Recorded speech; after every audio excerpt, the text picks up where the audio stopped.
It's about the restoration of our republic. We want to educate, encourage, enable the power. We stand for integrity, honesty, self-reliance, self-defense, and most importantly, no compromise on our foundational principles. This is America's Voice Now. Find America's Voice Now on Facebook and at americasvoicenow.org. Here's Michael Evans.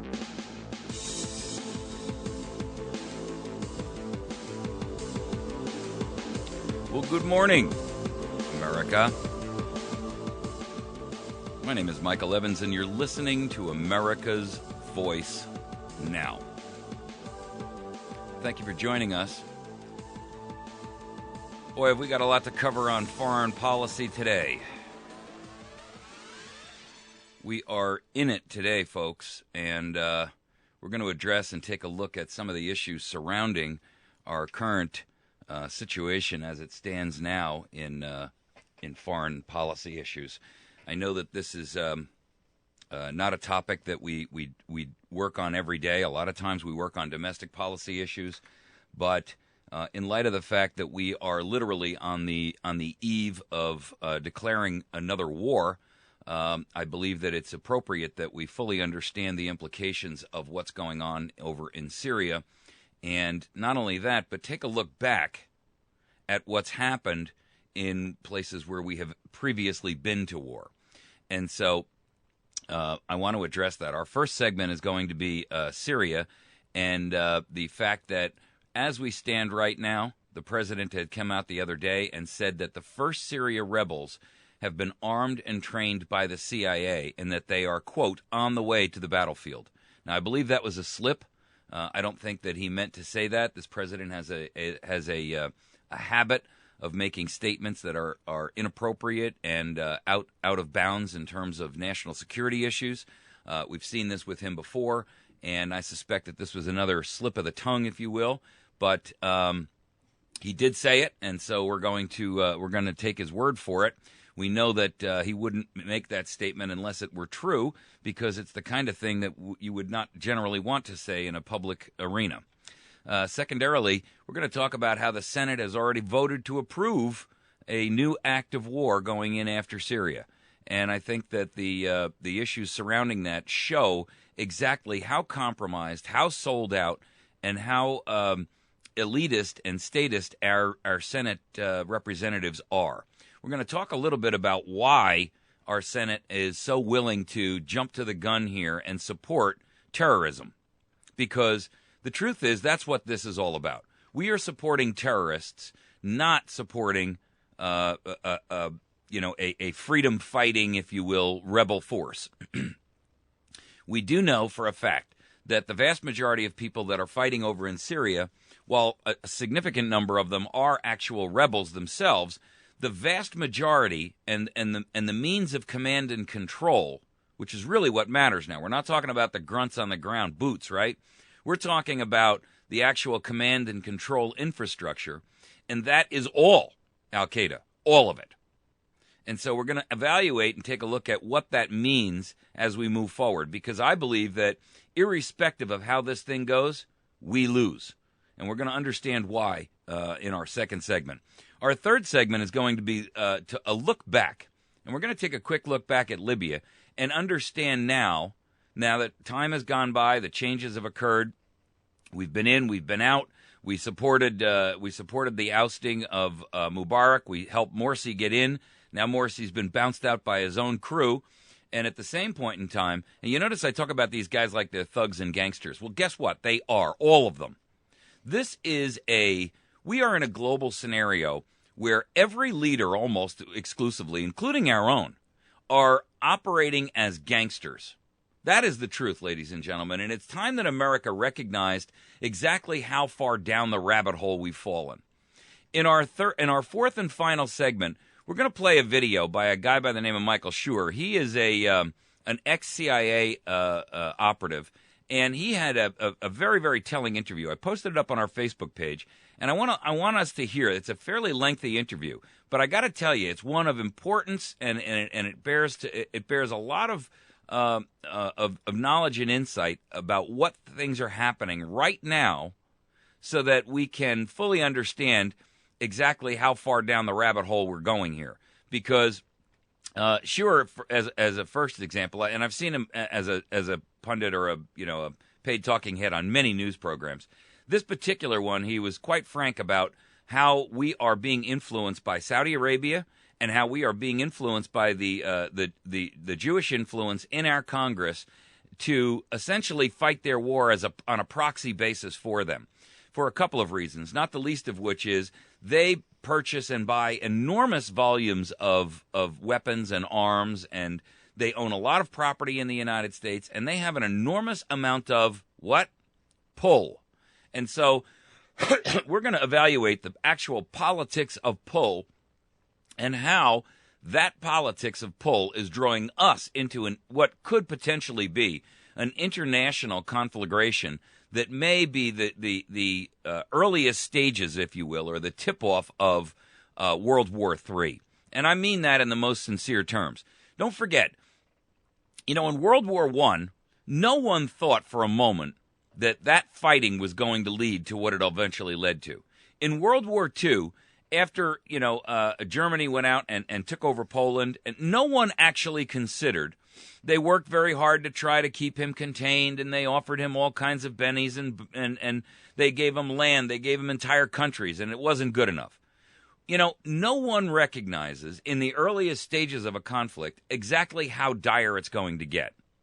And so we're going to take a look at that, and we're going to evaluate a little bit further down the pike on how things like this get out of hand. They start out to be, what may be initially considered to be a police action, if you will. Vietnam, another perfect example. Korea, another perfect example. Over and over and over and over and over again, we've gone into this scenario where we've looked at what we would consider to be a short-term mediation position, or we've jumped in on the side of one party or the other, and ultimately ended up embroiled in these foreign wars that frankly have no place in our society and no place in the role of America. Our job really is, first and foremost, our government's job is to be a protector and to place our own nation in a position where we are foremost looking at our own economic scenario, we are looking at our own military strength, and we are looking at the protection of our citizens by having a military that no one would dare attack for the simple reason that we're too strong. Right now, what we have is a scenario where everyone is looking at us as a weak, knock-kneed, quivering, shaking whiner and wimp, and that's not good for us as a nation. When you hear Michael Schar talk in our fourth segment, you're going to be amazed at some of the things that this guy has to say about how the porosity of our border has allowed untold Iranian sleeper cells to gain access to the United States ever since the days of the Shah back with Jimmy Carter. And so we're going to understand a little bit more in depth about how much danger our government has allowed us to be in their quest for power, ego, and pride and money. And so the real issue here is, let's talk on our first segment here. In Syria, the Telegraph has posted a story yesterday, and I've got this up on our website. It's up on our Facebook page, so make sure that you get a chance to see it. The first Syrian rebels are armed and trained by the CIA, and according to President Obama, on the way to the battlefield. Wow. So wait a second. What you're telling me here is that we actually have a CIA with a black budget of $52 billion that no one knew about up until it was released the other day. And we're utilizing, and out of that $52 billion, by the way, $15 billion of it goes to the CIA alone. $15 billion in black budget. And that's only what we actually know about. This does not count, by the way. For the record, there was an article that came out about a year and a half ago, and I covered this story extensively, about how the CIA and the DEA were caught in a money laundering scheme of $400 billion. Now, this thing hit the radar screen and then almost immediately blipped out of existence. And, it's interesting to understand the complexities and the reasons why that would be, of course. But we know what it really was. The mass media was told, lay off this story. You're not going to have this. You're not going to make this into a scandal. And so what we now have is a scenario where the CIA has so much money that they don't, that we don't even know is rotating in their sphere of influence. We know about 15 billion of it, which is a staggering sum for a single agency. But when you talk about that which we know about, how much more don't we even have a clue about? And if the CIA and the DEA are in fact laundering drug money, and there's absolutely every reason to believe why, and that they are, then the simple truth is that 15 billion, I should say, which is attributed to the CIA, is a mere drop in the bucket, folks. They have so much, they're awash in blood money. And what they're doing with this money is they are actually training Syrian rebels and arming them, and the CIA is sending them off to the battlefield. Now, he told this to senators during a meeting at the White House. He told and assured Senator McCain, who, by the way, is very interesting, on Drudge Report this morning, they got a picture of McCain sitting in there during a war hearing playing poker on his iPhone. I kid you not, this is the absolute truth. Here is McCain sitting here during a congressional hearing discussing whether or not we should go to war, and this sycophantic idiot is sitting there playing poker on an iPhone, not paying attention to what's going on. He's not listening to the speaker. He's not involving himself in the arguments. He's sitting there playing poker. I mean, the hubris of that is just so over the top. Listen, I've sat in a lot of high-level corporation meetings. I can't say I've ever sat in a high-level government meeting, but I've sat in a lot of corporate meetings. And I'm telling you that stuff goes down that you got to be paying attention to, if for no other reason than as an intelligent and articulate participant in a meeting, you can't have the full scope of what's going on unless you are reading between the lines. You're using your critical thinking processes. And I can tell you one thing. When you're sitting there and you're glued to the screen of an iPhone that's the size of a deck of cards, and you're playing poker, you're not paying attention to what's going on around you. You are not using your critical thinking skills. You're not reading between the lines. You're not listening. What that tells me is that McCain's mind has long been made up. He's been paid to have it made up in the direction that they wanted it to go, and he's now at this point nothing but sitting there running interference for his option, his position, his bias. And that, ladies and gentlemen, is a tragedy. He's not interested in truth. He's not interested in right. He's not interested in justice. He's not interested in what's best for America. He's interested in making sure that his job has been achieved, which he's been paid to accomplish. And that, ladies and gentlemen, is a tragedy of ground-shaking and historic proportion.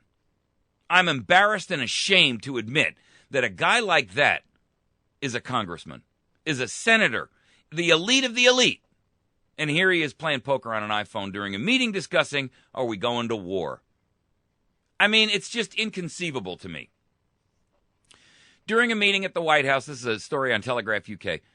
During a meeting at the White House, the president assured Senator McCain, while he's playing poker, of course, that after months of delay, the U.S. was meeting its commitment to back moderate elements of the opposition.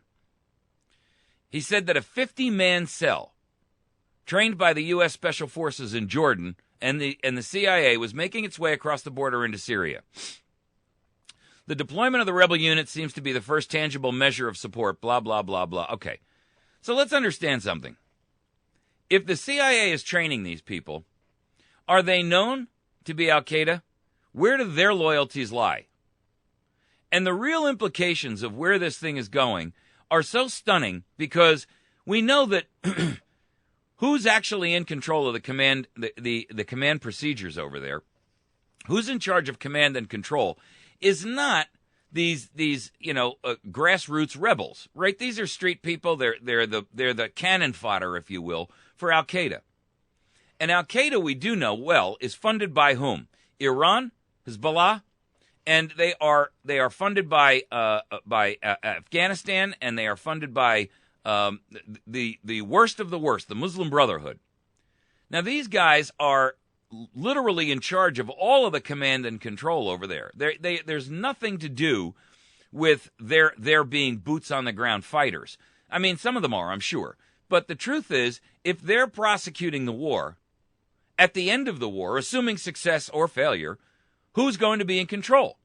It's not going to be the guys who are the plain Jane fighters in the street who are running around with a half-loaded AK-47 cracking bullets over the top of a wall. It's going to be the people who are in charge of command and control. That's the way it works. The leaders are the leaders from beginning to end. And in this case, the end, irrespective of how it comes out, means that al-Qaeda will be involved in whatever the end process is, whether it's a win, a lose, a draw, a political solution, some mediated peace settlement, or anything else. What that tells you, and what it tells me, is that we are clearly fighting on the part of an entity which, on one hand, we declare is our bitter enemy on an international level. In Afghanistan, in Iraq, in Saudi Arabia, in Kuwait, anywhere in the Middle East, against Israel and every other country out there that is being challenged by al-Qaeda and their supremacy to install a Muslim caliphate. So, if we're fighting on their side in Syria, and literally 2 countries over, we're fighting against them as the enemy, I mean, help me understand the rationale of that as a foreign policy. Because you can't be enemies in Tennessee and be best friends in South Carolina. I mean, literally, folks, that's what we're talking about here. Let's understand the implications of this. We're talking about we're fighting them in South Carolina, and we're aiding and abetting them and arming them and supporting them, training them, literally in Tennessee. I mean, there is no rhyme nor reason to that, other than here comes the rub, the real motivation behind all of this. And the real motivation behind all of this is a couple of different things. One, the pressure that is being applied upon us to make sure that we are involved in this conflict by the other Middle Eastern countries. And when I say that, I'm talking specifically about Kuwait, and I'm talking about Saudi Arabia and the United Arab Emirates and the OPEC oil-producing countries, because that's where the real money lies. Now, there's an article out this morning about how Qatar's new leader is quietly supporting U.S. strikes in Syria. This article is posted in defense1.com. It's from Doha, Qatar. That's their where this was written. Establishing itself as the epicenter of Syria's opposition factions, punctuated by the establishment of a rebel embassy in Doha, Qatar. Qatar is now adopting a distinctly quiet tone on military action against Assad. Observers here say that the Qataris have not renounced their support for an American intervention. They've simply chosen not to be the most adamant, vocal Middle East voice calling for war. So what this tells us is that Saudi Arabia and Qatar would love nothing better than to have the U.S. act as their bully proxy to go in there and push Assad around. And the reason why is real simple. Their goal is to have the U.S. fight their battles for them against not only Syria, because Syria is a kind of a flea on the elephant's butt, so to speak. You've heard me use that phrase before, right? It can be irritating, but it doesn't kill. The real goal here, the real danger here, is Iran. Iran poses a significant threat to the OPEC oil industry and to their particular monarchies and kingdoms. They don't like the idea that Iran is a theocracy, but with the concept that they don't like the monarchical style of the UAE and Qatar and Saudi Arabia. Those people have an absolute control of power and a grasp on their nation's power in a way that they don't want shaken by Iran being the troublemaker that they are, with nuclear weapons, with their threats to, shut off oil flow and things like that, with the idea that they can shut off the Sinai and the Suez Canal. And, that's dangerous talk to them, because now you're affecting their flow of cash. And if there's one thing that those Middle Eastern sheikhs are concerned about, it is their cash flow. That is their God. That is their religion. That is all they're interested in. You can throw out all the Muslim and Islamic nonsense you want, but those people have one God, and it is the almighty dollar. When if it's not the U.S., and it is the U.S. dollar, it's the petrodollar, right? But it's gold, it's cash, it's money. That's what they do. And they're as addicted to it as a heroin addict. It doesn't matter how much they've got; they never can have enough. One is too much, and a million's never enough. So here's the problem: we are being enlisted as a foot soldier proxy by Middle Eastern nations to go into Syria and to entice Iran into coming in on the side of Syria. That's the real goal here. And I got to tell you, that's the goal also of the Obama administration. They are chafing at the bit to go after Iran. Do you know why? Because they've been paid to do so. They have been paid, and now that they've taken the money, their due is up, and they've got to actually accomplish the task. And we are, you have no idea how deeply embedded in our political system the Middle East is. And when I say the Middle East, I'm talking about the UAE, OPEC, Saudi Arabia, and Qatar, and Kuwait. These nation states literally own vast swaths of our voting power in both the Senate and the House. That's why you got John McCain sitting there completely absorbed in a poker game in the middle of a senatorial hearing on whether we should go to war. He doesn't give a rat's rear end whether we go to war. All he cares about is he can stand up in front of the people that pay him and say, "Hey, I did what I told you I'd do. I did what you told me what you needed, what you paid me for." That's what it's about. And they can't wait to get the United States involved with Iran, because Iran is their true threat. Assad has almost no risk to them whatsoever. He doesn't have any nuclear power.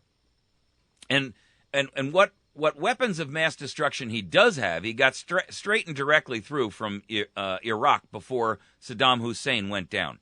We do know for a fact that vast swaths of what Saddam Hussein had stored up, much to the opposition forces who said there was no weapons of mass destruction, there was. And essentially what's happened is that those weapons have been secreted away and moved into Syria. So, yes, they have some concerns about that, but their real true concern is not, the mid-sized bully. Their real true concern is the bully of Iran. And they want us in the breach on their side.